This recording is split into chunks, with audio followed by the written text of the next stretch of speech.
C Joseph Vijay எனும் நான்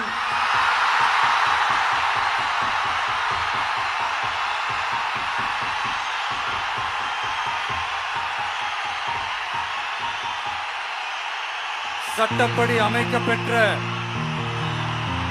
இந்திய அரசியல் அமைப்பின்பால் உண்மையான நம்பிக்கையும் மாறா பற்றும் கொண்டிருப்பேன் என்றும் இந்திய நாட்டின் ஒப்பில்லாத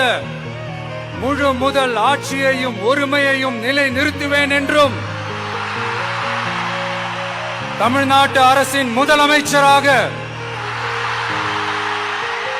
உண்மையாகவும் உளச்சான்றின்படியும்